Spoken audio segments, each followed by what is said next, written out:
Day by day যত সামনের দিকে এগিয়ে যাচ্ছি না তত অনেক কিছু শিখছি, জানতে পারছি। যখন নতুন ইউটিউবে কাজ শুরু করেছিলাম আজ থেকে প্রায় 1.5-2 বছর আগে, তখন এত কিছু জানতামই না। ইউটিউবে মানে অনেক রকমের অনেক কিছু আছে যেগুলো মাথায় রেখে ভিডিও পোস্ট করতে হয়। তারপরে তো সাবস্ক্রাইবার, ভিউয়ার্স এগুলো তো অনেক অনেক পরে।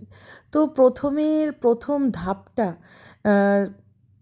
যে মানে পেরোতে গেলে প্রচুর প্রচুর স্ট্রাগল করতে হয়, যেটা আমরা মোটামুটি ডেলি যারা ভিডিও পোস্ট করছি কিন্তু সেরকমভাবে নিজের চ্যানেলকে গ্রো করতে পারছি না ঠিকঠাক মতনভাবে।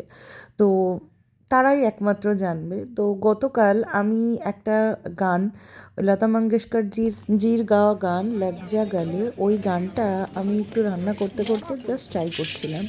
তো আমি মাঝে মাঝে একটু একটু গান গাইতে ভালোবাসি যেহেতু, তো সেজন্য আপনাদের সাথেও আমি একটু শেয়ার করি। কিন্তু এতদিন ধরে ভিডিও আপলোড করছি, কিন্তু কোনো দিনও এরকম হয়নি আমার গানেরই কপিরাইট চলে এসেছে, জানেন। প্রথমেই কপিরাইট মানে করে দিল আর কি। তো আমি ভিডিও আপলোড করে ফেলেছি, তারপরে আবার ওটাকে কেটে আবার নতুন করে এডিট করব, মানে খুব ল্যাথ লাগলো, জানেন। এর আগে 3 থেকে 4 বার আমি ওই রকম করেছি, যে গান ইউজ করেছিলাম আর কি, যেগুলো আর কি কপিরাইট হবে না, ফ্রি ইয়ে হয় আর ইয়ে থাকে ইউটিউবে আর কি। সেই সব গান দেওয়ার পরেও অনেক সময় আমি কপিরাইট খেয়েছি। তো আমি এখন গানটা খুব কমই লাগাই, গান বলতে মিউজিকগুলোর কথা বলছি।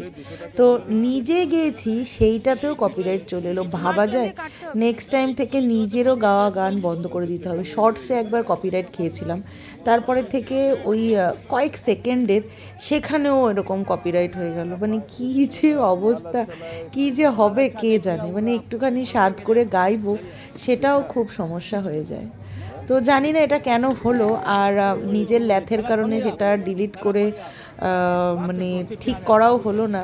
তো নেক্সট বার থেকে মাথায় রাখতে হবে। তো সকালবেলা আজকে অলিরানিকে পড়তে দিয়ে একদম বাজার চলে এসেছি সকাল সকাল। Good morning everyone, welcome back to my channel. তো আজকে সকালবেলা বাজার টাজার করে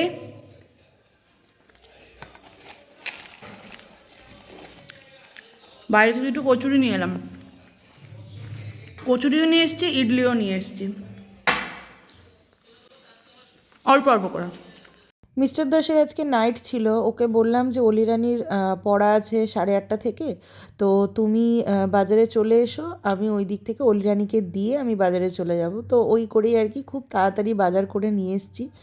আর আজকে কচুরি নিয়ে এলাম, অনেক দিন পরে আজকে কচুরি খেলাম।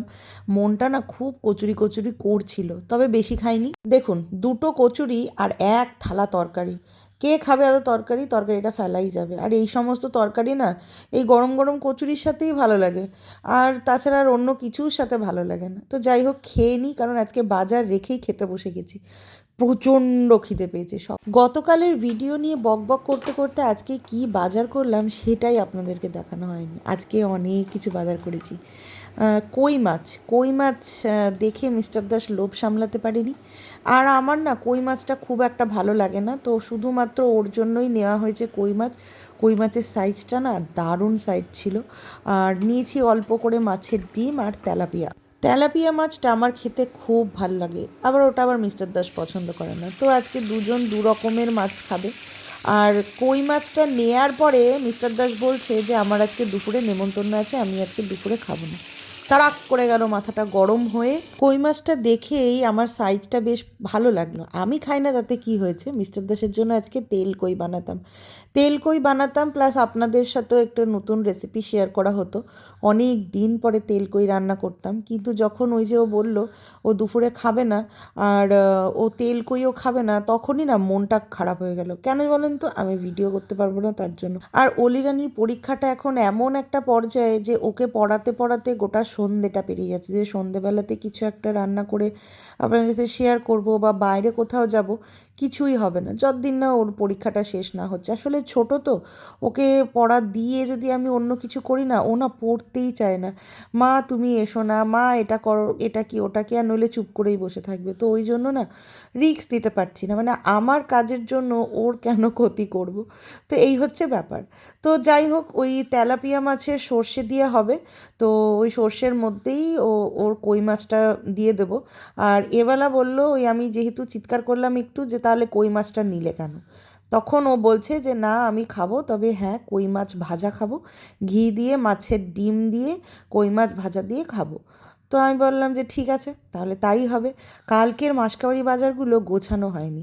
মাসকাবাড়ি মালটা আমি সন্ধ্যের পরেই গুছাই, জানেন তো, মাথা ঠান্ডা থাকে, সব ধীরস্থিরভাবে কৌটোগুলো টেনে নিয়ে। কিন্তু ওই যে অলিরানিকে পড়ানোর চক্করে এখন সন্ধেবেলাতে কোনো কাজই রাখি না। রাতের রান্নাটা পর্যন্ত আমি দিনের বেলাতে করে রাখছি, রুটিটাও করে রাখি মাঝে মাঝে, জানেন, যাতে রাতের বেলাতে একদমই না উঠতে হয়।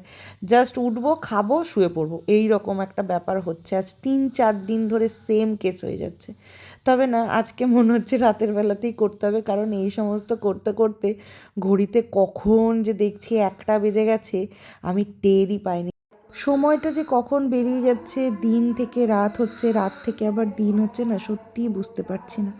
আজকে সারাদিনে দৌড়ঝাঁপ করতে করতে গোটা দিনটা যে কখন পেরিয়ে গেল কিছুই বুঝতে পারলাম না। দুপুরে ভাত খেয়ে একটা লম্বা ঘুম দিয়েছিলাম। ওদিকে ভাবলাম 4টে থেকে পড়তে বসাবো, ঘুমই ভেঙেছে 4:45টায়। তো ভাবলাম যে একটুখানি ছাদে রিফ্রেশ হয়ে নিই, একটু ঘুরে নিই, তারপরে একবারে চা নিয়ে বসবো। তো ওই আর কি, সেই জন্য এখন একটু ছাদে এলাম ঘুরতে। বেশ ভাল লাগে জানেন তো, বিকেলের টাইমটা আর সকালের টাইমটা ছাদে আসতে খুব ভাল লাগে। আর এখন ওই বসন্তকাল পড়ে গেল তো, ওই জন্য আরোই যেন ভালো লাগছে। এই হচ্ছে ব্যাপার। আর এরপরে আর কি সেরকম কোনো কাজ নেই অলিরানিকে পড়ানো ছাড়া।